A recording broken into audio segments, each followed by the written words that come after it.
പുത്രനും പരിശുദ്ധാത്മാവിനും സ്തുതി അതുപോലെ എന്നേക്കും ആമേൻ.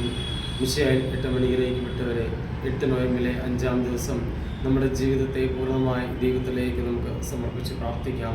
നമ്മൾ ദൈവത്തിലേക്ക് നമ്മുടെ ജീവിതം സമർപ്പിക്കുമ്പോൾ നമ്മൾ മനസ്സിലാക്കണം, നമ്മുടെ ഉള്ളിനുള്ളിൽ ദൈവത്തെ കാണുവാനും ദൈവത്തെ സ്വീകരിക്കാനും ദൈവത്തോടൊപ്പമായിരിക്കാനും ദൈവമാതാവ് കാണിച്ച മനസ്സ് കർത്താവായി യേശുമിശിഹായുടെ അമ്മയായി മാത്രമല്ല, അമ്മയും ശിഷ്യനും ഒരേ സമയത്തായി ദൈവത്തോടൊപ്പം ആകാൻ വേണ്ടി ദൈവമാതാവ് എത്രത്തോളം കർത്താവിൻ്റെ ജീവിതത്തിൽ പ്രാർത്ഥന മുഖേന അല്ലെ ഈ കുഞ്ഞിനെ വളർത്തിയ ശേഷം ദൈവമാതാവ് പൂർണ്ണമായി കുഞ്ഞിൻ്റെ വിശ്വാസത്തിൽ കർത്താവായ യേശുവിൻ്റെ വിശ്വാസത്തിൽ ചേർന്നു.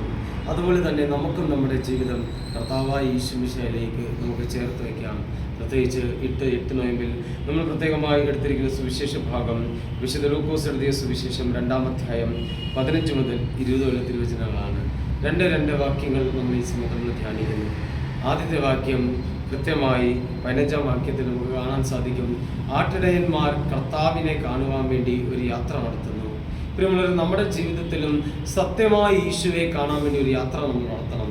സത്യമായി യേശുവെ കാണാൻ വേണ്ടി ഒരു യാത്ര നമ്മൾ നടത്തുമ്പോൾ നമ്മുടെ ജീവിതത്തിൽ നമ്മൾ അറിയാതെ നമ്മളും ഈ സത്യത്തിലേക്ക് നമ്മൾ പ്രവേശിക്കുകയാണ് ചെയ്യുന്നത്. നമ്മുടെ ജീവിതത്തിൽ നമ്മൾ മനുഷ്യൻ ബലഹീനനായതുകൊണ്ട് നമ്മുടെ ജീവിതത്തിൽ പാപം കടന്നു വരും, അല്ലെങ്കിൽ നമ്മൾ നമ്മുടെ ജീവിതത്തിൽ പാപം ചെയ്തു പോകും. പക്ഷെ യഥാർത്ഥ ക്രിസ്തുവായ ദൈവത്തിലേക്കും സത്യമായ യേശുവിലേക്കും നമ്മളൊരു യാത്ര ചെയ്യുമ്പോൾ നമ്മുടെ ജീവിതത്തിലും ഈ സത്യം കടന്നു വരും. ആ സത്യം മാത്രമല്ല, നമ്മൾ കർത്താവിനെ കാണുമ്പോൾ ദൈവത്തിൻ്റെ ആ പ്രകാശമാണ് നമ്മളിലേക്ക് കടന്നു വരുന്നത്. എന്നാൽ മറിയമാവട്ടെ ഇതെല്ലാം മനസ്സിൽ വെച്ച് ഗാഢമായി ചിന്തിച്ചുകൊണ്ടിരുന്നു.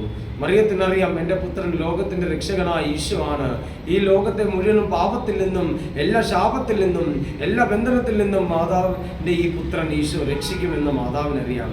മാതാവ് ആ സമയത്ത് മൗനം പാലിച്ചപ്പോൾ പ്രാർത്ഥനയായിരുന്നു മാതാവിൻ്റെ ജീവിതത്തിൽ. ഈ മകൻ ലോകം മുഴുവനും എല്ലാ വിശ്വാസികൾക്ക് ദൈവവചനം പകർന്നു കൊടുത്തു. എല്ലാ വ്യക്തികളും ദൈവത്തിലേക്ക് തിരിച്ചു കടന്നു വരുന്നു. പ്രിയമുള്ളവരെ, നമുക്ക് അമ്മയുടെ ഈ സ്വഭാവം, പ്രാർത്ഥനയുടെ സ്വഭാവം നമ്മുടെ ഹൃദയത്തിൽ സ്വീകരിക്കാം.